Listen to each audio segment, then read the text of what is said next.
Ikhwani fillah, tonight inshallah we shall begin a study of the book of Siyam, the fiqh related to the rulings of fasting. Question, for example, Ikhwani fillah, you're in a country where the sun is there for 24 hours a day. You're in a country where the sun is there 24 hours a day. There's no night. It is a full day, 24 hours. What do you do in such a situation as a Muslim? Second question. You're on a plane, maybe here at the airport of Jomo Kenyatta, for example, in Nairobi. You break your fast at 6:40. Your plane takes off at that exact time.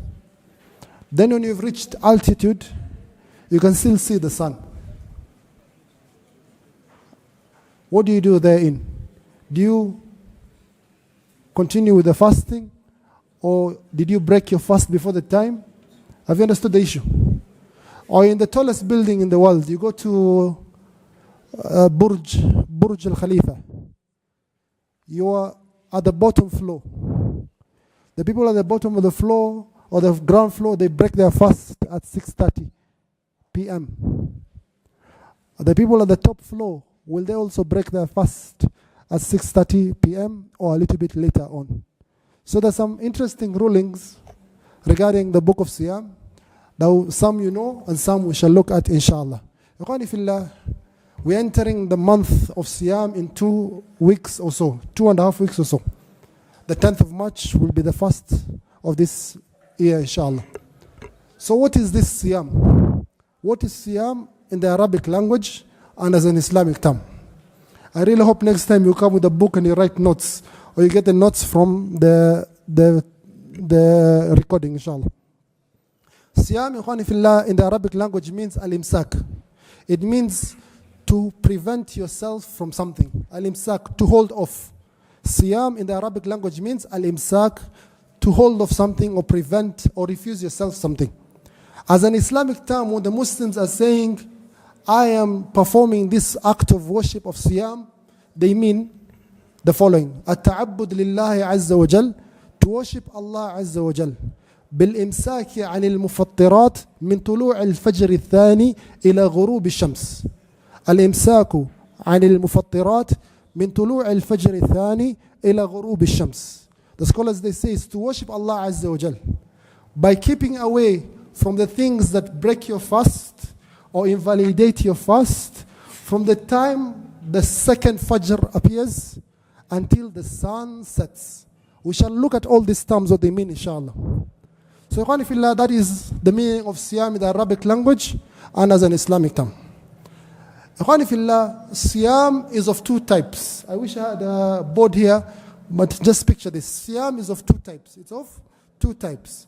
The first type, you're commanded to do it, and the second Siyam, you're prohibited from doing it. Are you together so far with the tree diagram? There's a Siyam that you're commanded to do, and there's a Siyam that you're prohibited from doing. Are you together? The one that you're commanded to do can be broken down into two also. There's a Siyam that is obligatory, you're commanded, and that command is that of obligation. And there's a Siyam, the command is that of voluntary, it's a Sunnah. Are you together? So you're commanded to Siyam. There's a Siyam that is commanded and prohibited. This one that is commanded can be divided into two again. One that is obligatory and one that is voluntary. Are we together so far? Type. The one that is obligatory can also be divided into two again. The one that is obligatory can also be divided into two again. Can be divided into a Siyam that is obligatory because of the Sharia. The Sharia has made it wajib. Are you together? And that is the fast of the month of Ramadan. That is only fast that has been made obligatory by the Sharia. And there's a fast that's obligatory because of your actions as a person who is a Muslim.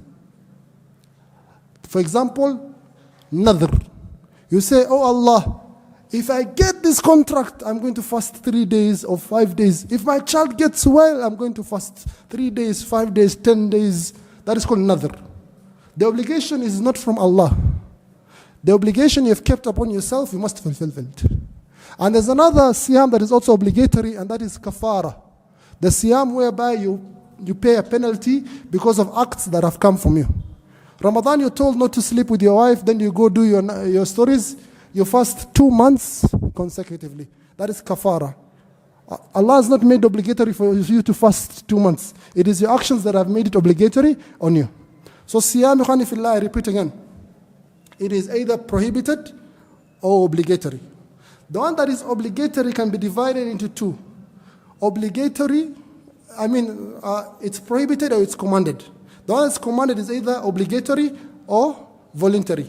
The one that is obligatory is either obligatory because of the Sharia or obligatory because of your actions. Are we together so far? Voluntary can also be divided into two. There is the voluntary fast that is time specific. There is the voluntary fast that is time specific. E.g., the days of Shawwal. You can't say, I'm going to fast my days of Shawwal in Dhul Qa'dah or in Dhul Hijjah or in Muharram. The days of Shawwal are specific to the month of Shawwal. The day of Arafah. You can't just say, I'm going to fast my Arafah in Muharram. Or the days of Ashura, the 9th and the 10th, you fast. It is time specific. Monday and Thursday is time specific. You can't say, I didn't fast my fast of Monday, I'm going to fast on Tuesdays. Or my fast of Thursdays, I'm going to fast on Saturdays. No. So there is a siyam that's voluntary, yes, but it is time specific. It has a particular time. And there's a siyam that is not time specific. You can fast anytime. You can fast anytime. You can fast Tuesdays. There's no problem with fasting Tuesdays. You can fast other days of the week, inshallah. Other days we'll talk about later. Saturday and such we'll talk about it later. So we finished the Sawm that is commanded by the Sharia. There is the obligatory part, which is divided into two.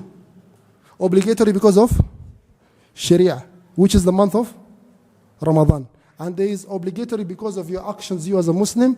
That is example, the nadhr and the kafar and so on. Right together? And there is voluntary. Voluntary can be divided into two. Voluntary that is specific to time specific, and voluntary that is not connected to time. Also the siyam that is prohibited can be divided into two. There's one that is prohibition makes it haram for you to fast. And there's one that prohibition makes it disliked for you to fast. Makruh.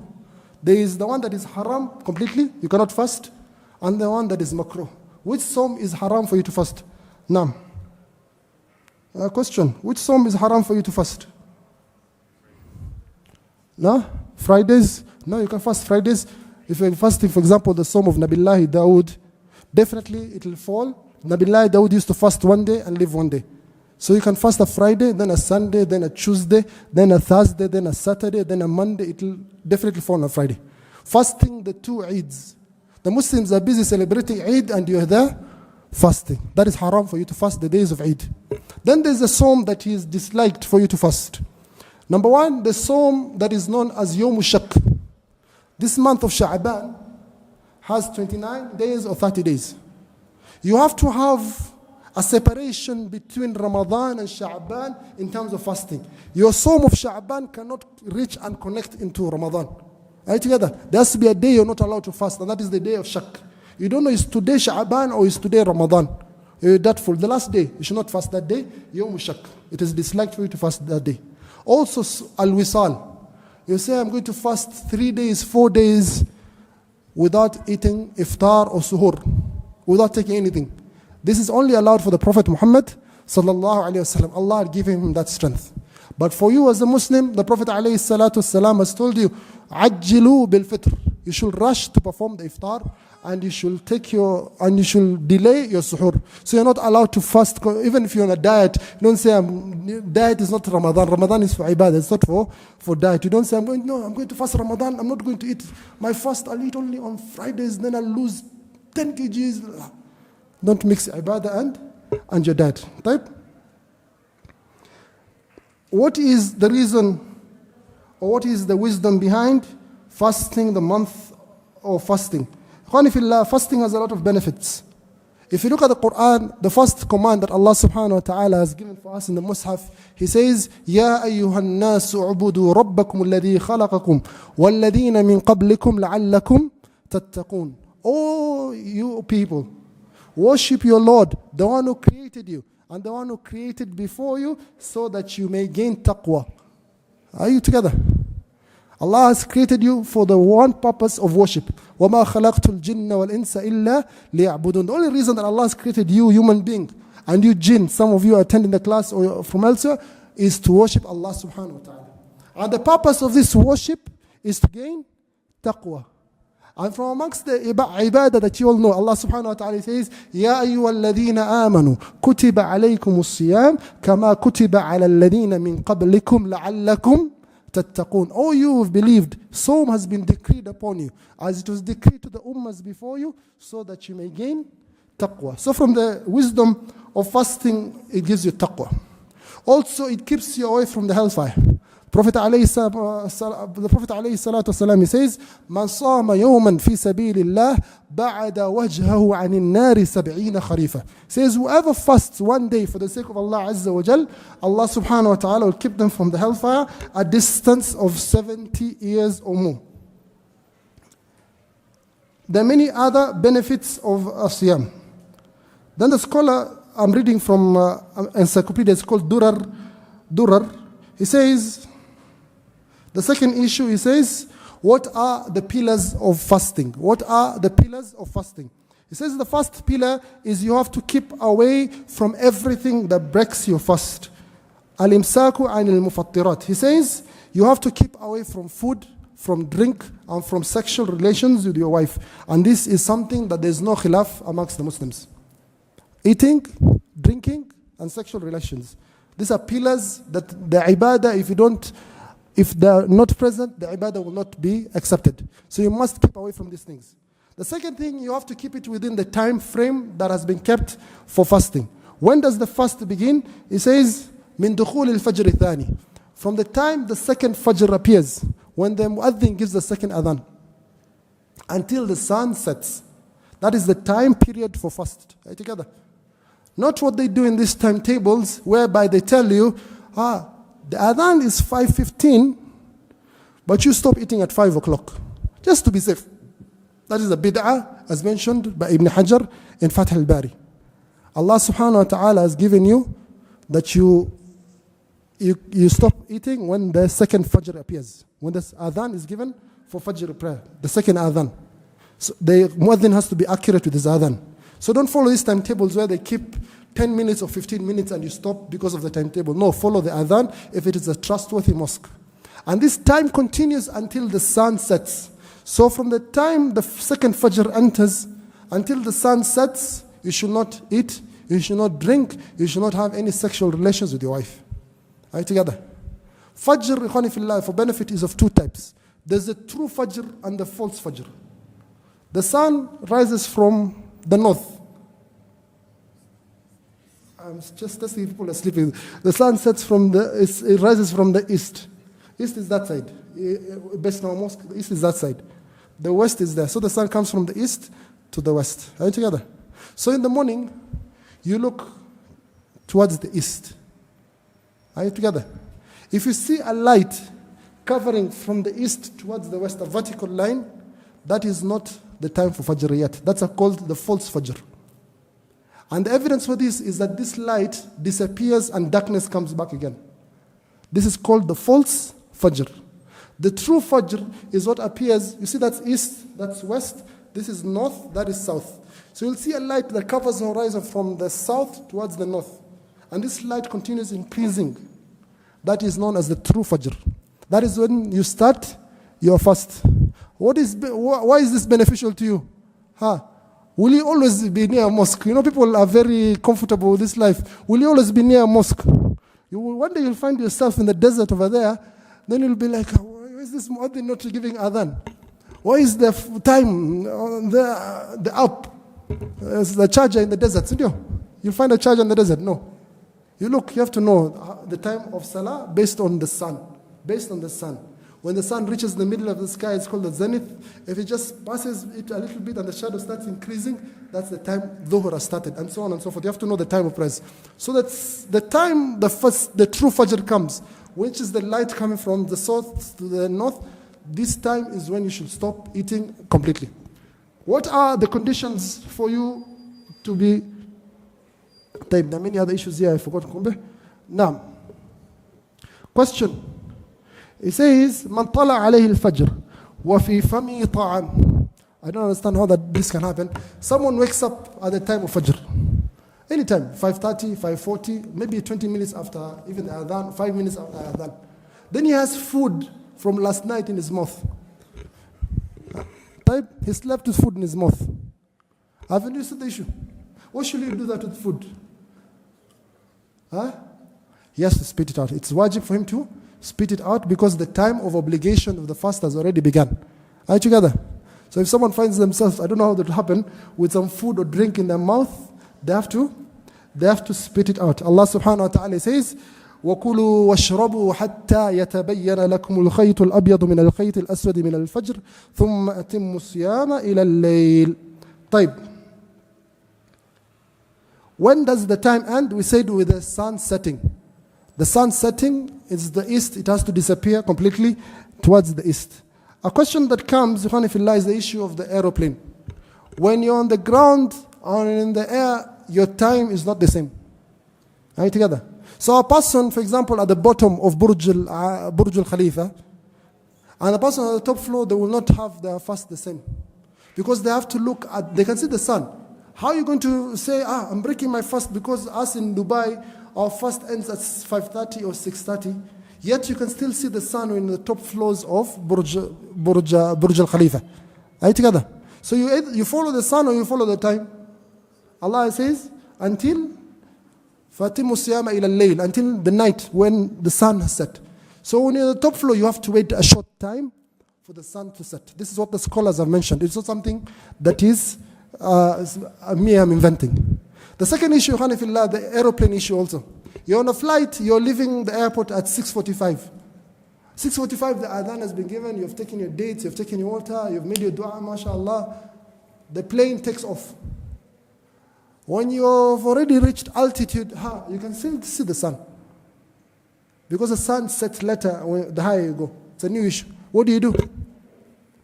Have you understood the question? There's nothing you've done. You've already broken your fast. Move on with life. You would be commanded or you would be asked to pay that day. Are you together? When you broke your fast in a correct manner with the time had reached already. Are you together? The next issue, why are you looking confused? Do you have understood? Type.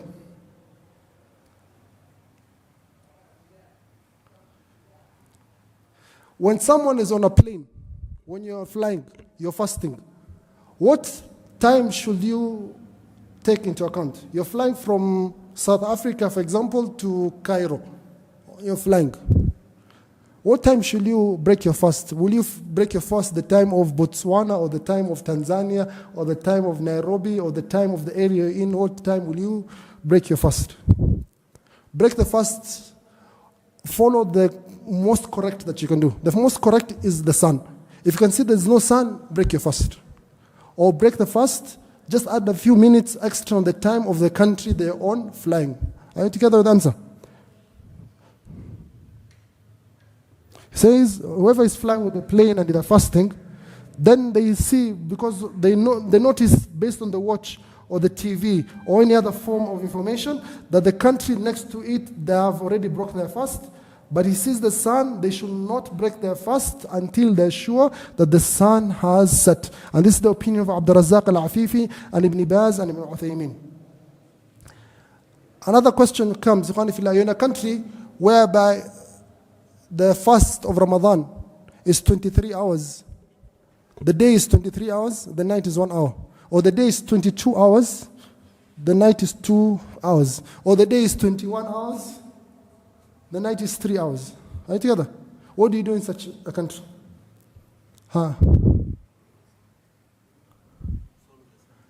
You follow the sun type. Correct. Even if it's very long, 22 hours, you still have to fast those 22 hours. There's no running away from it. There's no running away from it. I know some people these days, this is an interesting issue that needs to be researched. Find some people, Ramadan is coming. Which country has the shortest Ramadan in the world? Let's go to that country. That country has only 4 hours Ramadan, 5 hours Ramadan. We fly to that country. And then later on you want reward from Allah Azza wa Jalla when you're playing games with the religion. Do I hit again the nail? With the issue of Taraweeh, which mosque has the shortest Taraweeh? Which mosque has the shortest Taraweeh? That mosque only prays 5 pages. This mosque is Salam, Juz. No one prays Juz these days in Nairobi. They're so old men. Now the question you ask yourself, is old men unique to our times, or there used to be old men 20 years ago? There were no old men 20 years ago. They were there or they were not there? 20 years ago we used to pray tahajjud how many juz? We used to pray 3 juz. We finished tahajjud in 10 days. Dare you try right now in a mosque in Nairobi to pray 3 juz in tahajjud? Dare you delay the people in sujood and ruku'? You'll see the complaints people come here bring forth to the imam. I wonder sometimes, why do you complain to the imam? Person can just go to a different mosque. Why are you coming to control? Then everyone wants the mosque, like it's a restaurant, everyone wants to control the mosque. Open the windows. Our group is saying, don't open the windows. Imam, make the salah short. Imam, make the salah long. Imam, make the ruku long. No, make the ruku short. Now, question. The Prophet ﷺ says, إِنَّمَا جُعِلَ الْإِمَامِ لِيُتَمَّ بِهِ.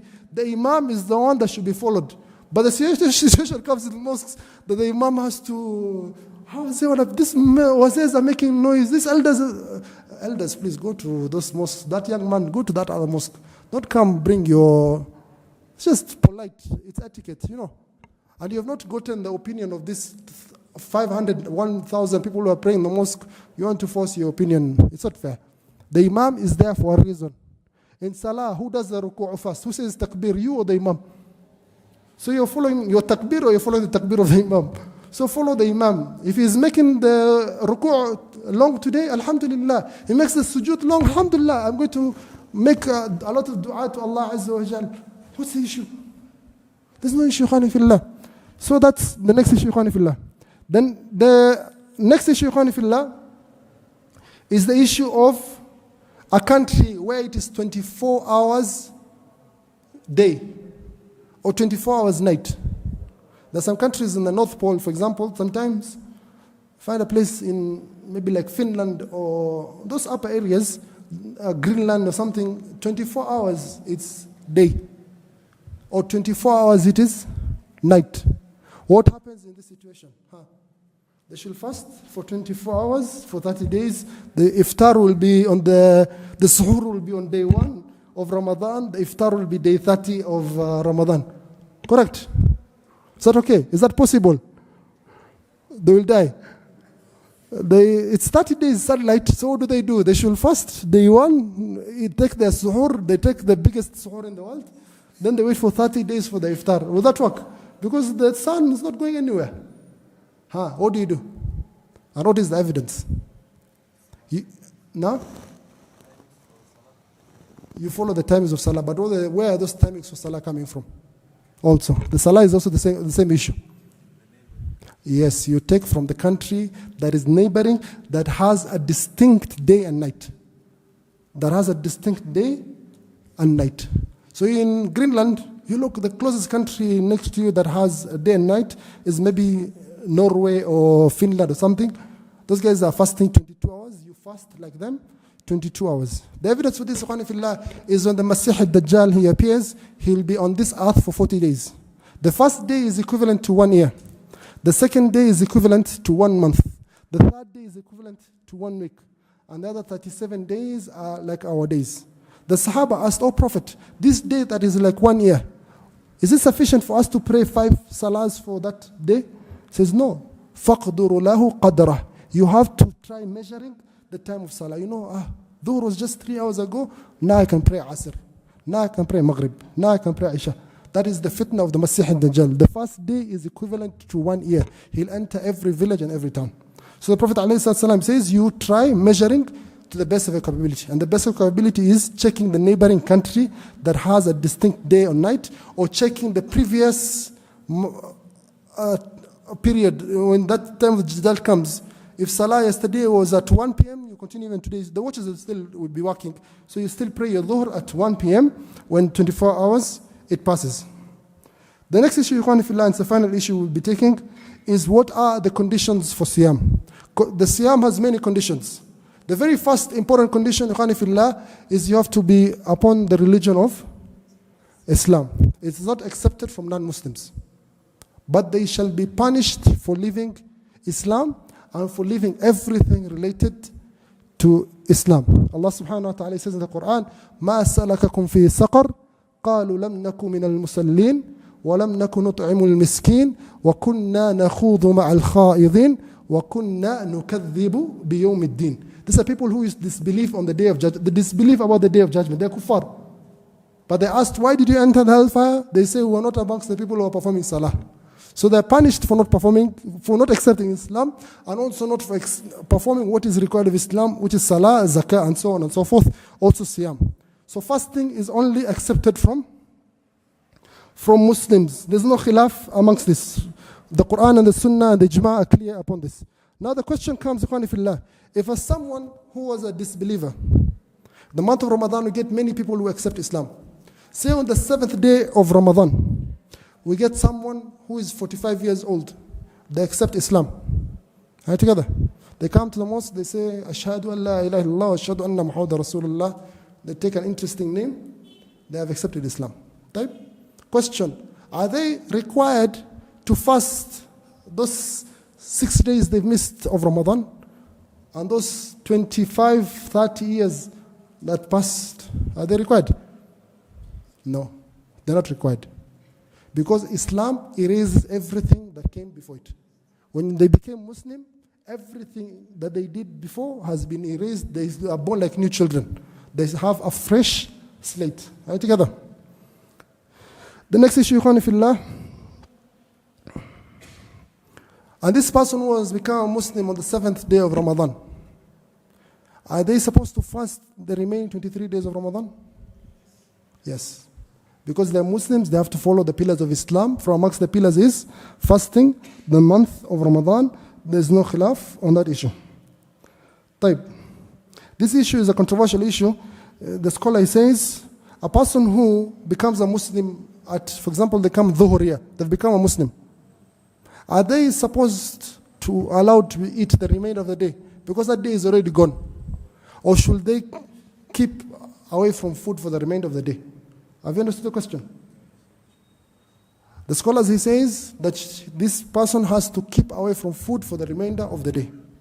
Are you together? And this is the madhab that they follow, the Hanabila. Based on this also, they say, for example, a woman who is in her periods, if she becomes pure at 3 p.m. or 10 a.m., for example, 10 a.m. in the morning, they say to her that you have become pure, you cannot eat the remainder of the day. A person who is traveling is allowed to break their fast. Are you together? So they've broken their fast. They arrive to their home destination. So the reason that they're no longer travelers, they've reached the home destination. So the scholars, they say, the Hanabila, they say that they are supposed to respect Ramadan. They cannot eat the remainder of the day. Are you together? But this is not the stronger opinion, and Allah knows best. The stronger opinion is the madhab that we follow in our country, the madhab of Imam Shafi'i and the madhab of Imam Malik. There's no evidence to obligate this person not to eat the remainder of the day. There's no evidence to tell that this woman who is in her periods that she has to not eat the remainder of the day. This lady who in her periods should not leave fasting that day of her own volition or her own will. It was something that the Sharia did not allow her to fast. So she cannot do it. Of course, she has to respect, let her eat in a hidden spot or place or something like that, not to publicize it. And Allah subhanahu wa ta'ala knows best. Khanifillah, this topic will have a lot of questions. We'll leave the questions, inshallah, maybe for the day after tomorrow. The final issue, or the next issue, he says, حكم إمساك الكافر في باقي اليوم الذي يسلم فيه وقضاء. This is already answered. They are not supposed to, they can eat the remainder of that day. The day they become Muslim today at 1 p.m. You don't tell them stop eating now. Just eat. But tomorrow, fast. But tomorrow, you fast. Are you together? Should they pay this day that they became Muslims? They became Muslim at 1 p.m. Between the time of Fajr until Dhuhr, they were not yet Muslims. But after Dhuhr until Maghrib, they were Muslims. Have you understood the question? Should they pay for this day, today, the day they become Muslims?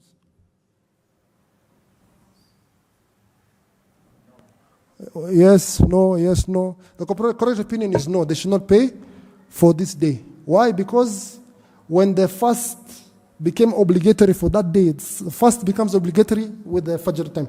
They were not yet people of obligation. They were not people whose obligation will have been accepted from them. Are you together? So they are, if it was not obligatory on them at that time, it's the same like the woman who was menstruating, it's the same like the traveler, it's the same as all those cases. They are not supposed to pay for that day that's remaining. And the final issue, Khanifillah, is the issue of a murtad, a person who apostates from Islam. A person says, I'm no longer Muslim. The day he lives Islam, if he lives today's Islam, the fast of this day, it becomes invalid. Later on, if this person makes tawbah, after he makes tawbah, he has to pay for this day that he left. Are you together? What about the 10 years that he's a murtad, he's apostate, he's left Islam? He left Islam in 2010. On the 15th of Ramadan, at 1 p.m., he left Islam. Are you together? 2010. We're right now in 2024. He accepts Islam today. Okay? Are you going to tell him to pay the fast of 2011, 2012, 2013, 14, 15, 16, regardless of the time period? No. Because they were kafir at that time, their fasting was not, they were not called to fast, so they're not supposed to pay. But that particular one day of 15th day of Ramadan, that day they started as Muslims, they have to pay that day in particular. Have you understood the difference? Type. Next time you come with the excess books, inshallah, you're right. No one can memorize everything.